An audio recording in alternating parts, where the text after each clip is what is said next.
Pagi hari ini saya akan memberikan renungan dengan tema optimis atau pesimis.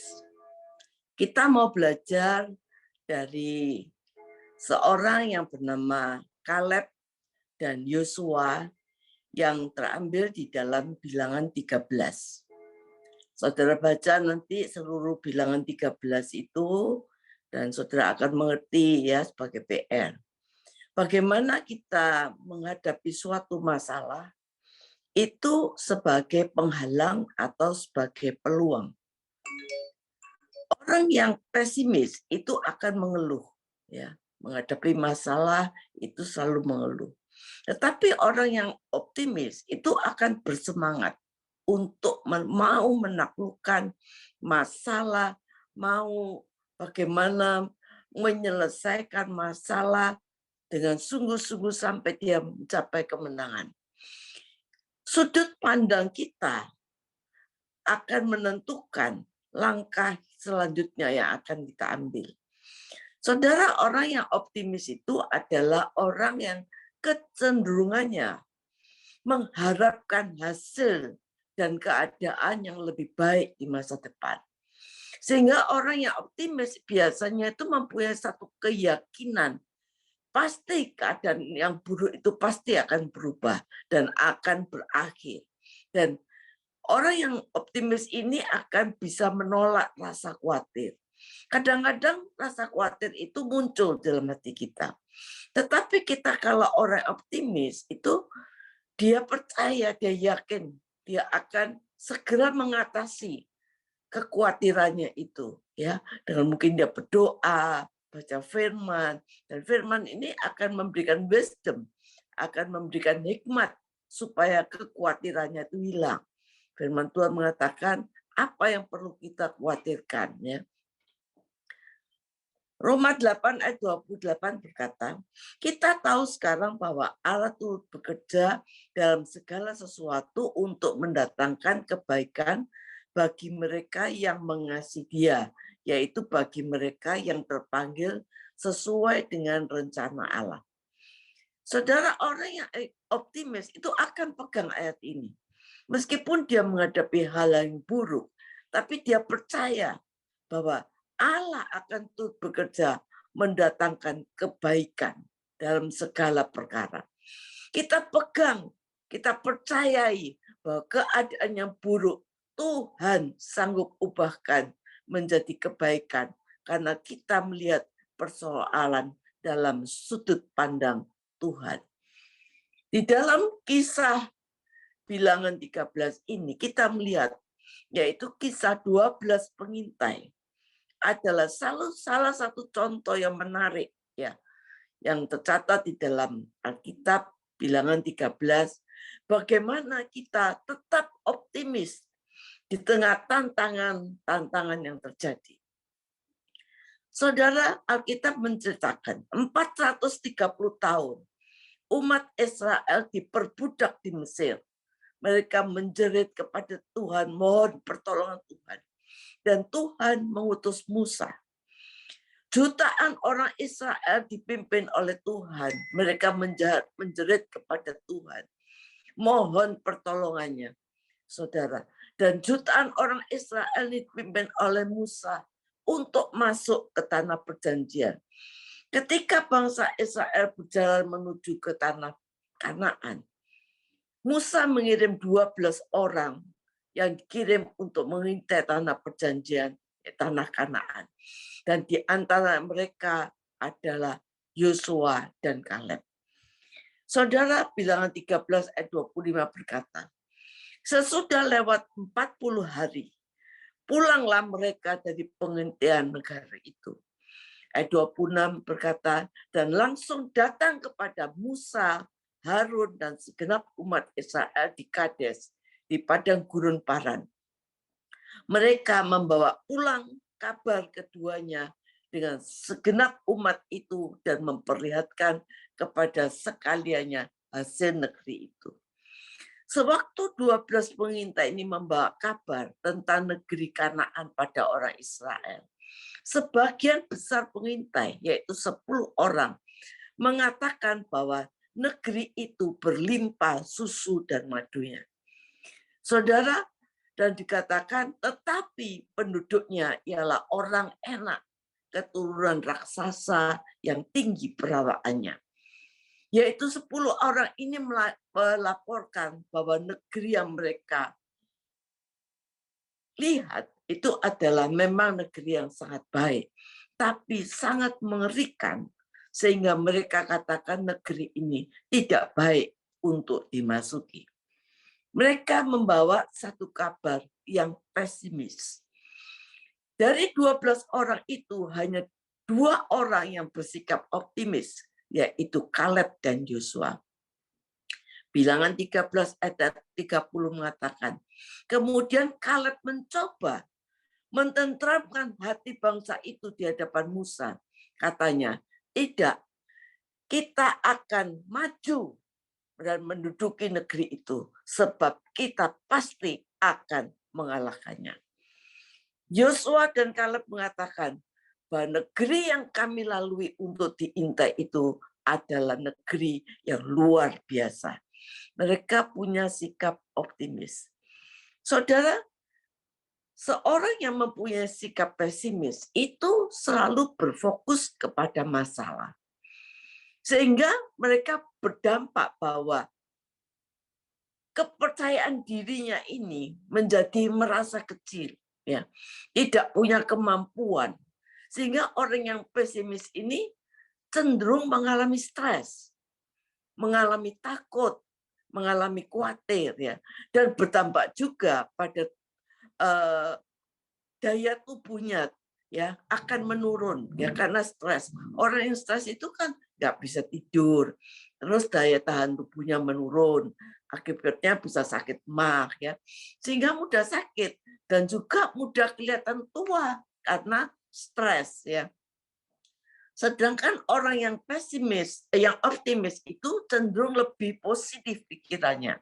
Ada masalah, tetap sukacita, ya, bisa mencapai keberhasilan dalam hidup, dia percaya dia akan mengalami kemenangan, dia akan mengalami janji Tuhan terjadi di dalam hidupnya. Hidupnya punya pikiran cenderung positif, ya.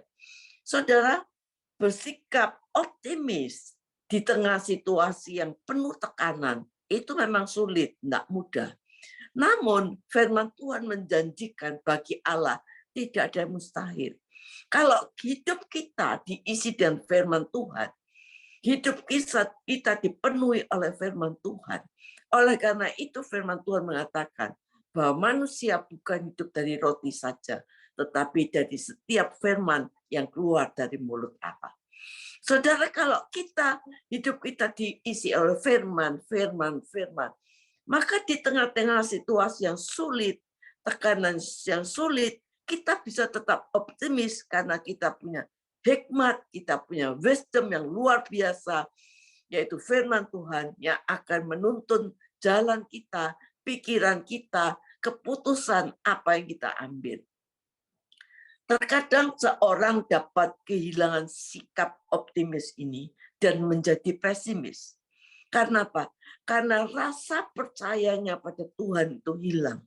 Karena dia melihat persoalannya itu besar. Persoalannya itu sudah kenyataannya itu yang dia lihat. Ya, dia melihat kenyataan itu lebih daripada dia melihat Tuhan.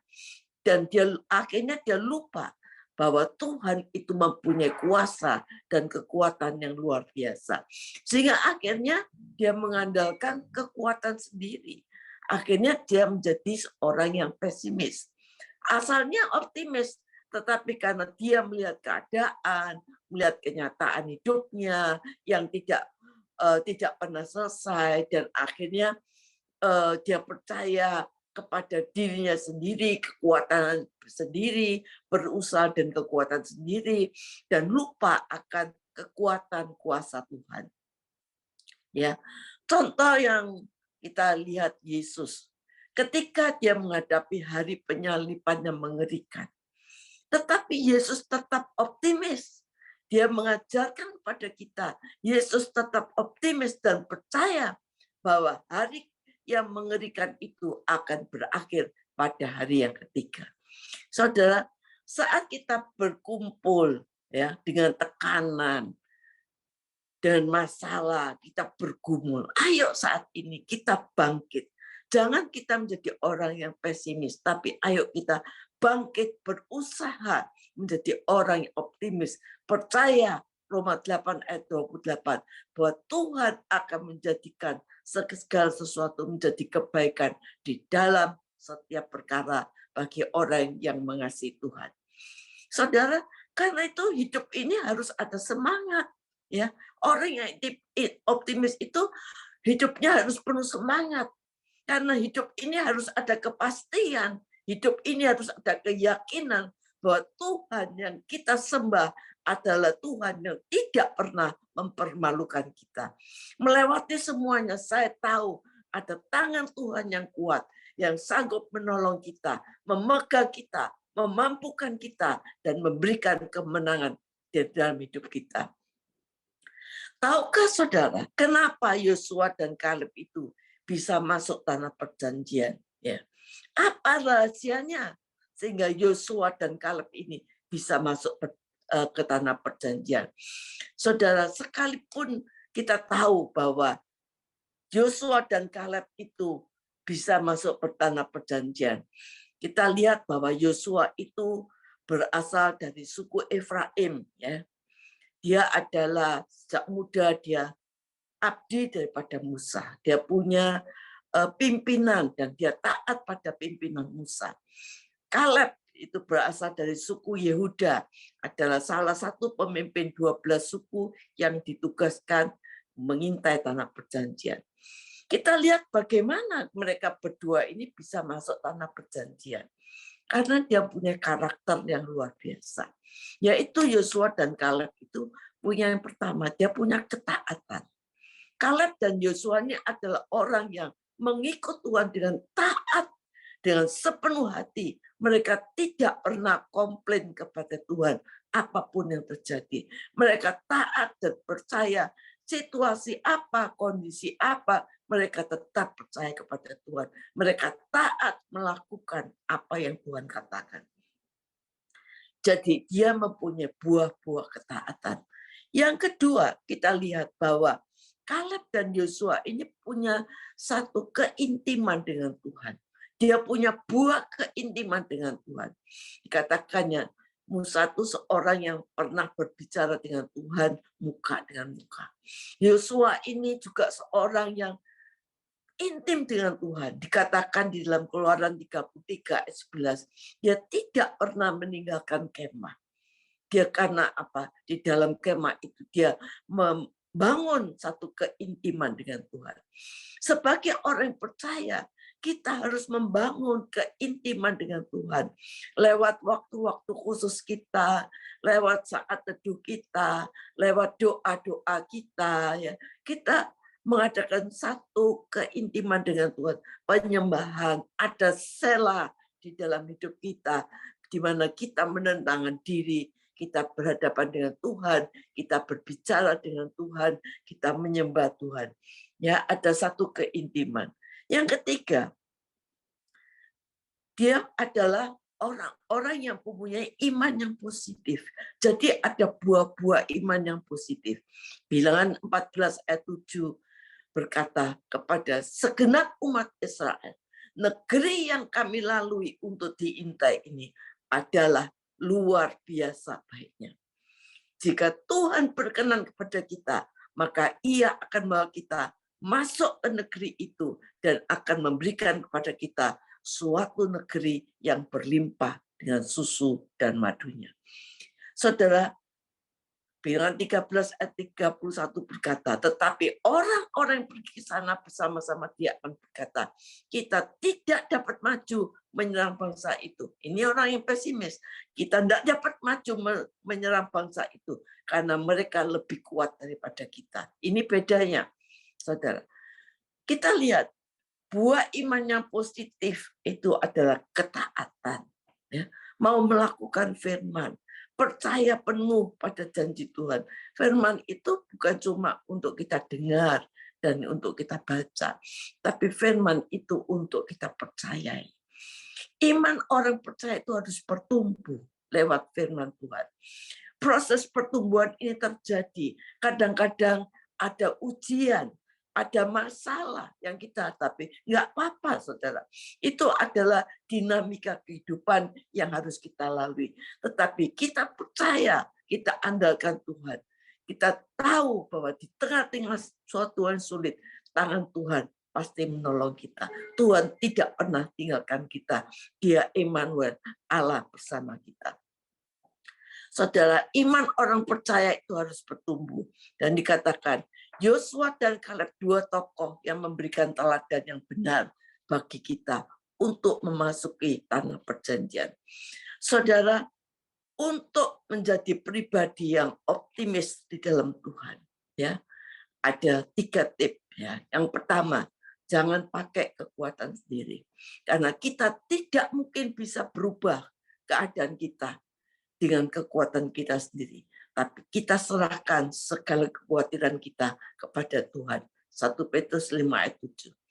Dan dikatakan, firman Tuhan itu adalah pelita bagi kakiku dan terang bagi jalanku.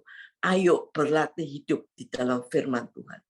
Yang ketiga, fokus jadi berkat buat orang lain. Saudara, kita harus sungguh-sungguh percaya bahwa masalah kita ini yang kita hadapi. Kita punya fokus bahwa kalau Tuhan memberi kemenangan pada kita, maka kita akan memberikan berkat ini, kesaksian ini, bahwa saya punya Tuhan yang hidup. Kita fokus akan menjadi berkat bagi orang lain. Saudara, kalau kita mendapat berkat dari orang lain, jangan kita pakai untuk diri kita sendiri. Tapi jadikan berkat itu kesaksian saudara untuk orang lain. Saudara, kita lihat bagaimana, sekali lagi saya jelaskan.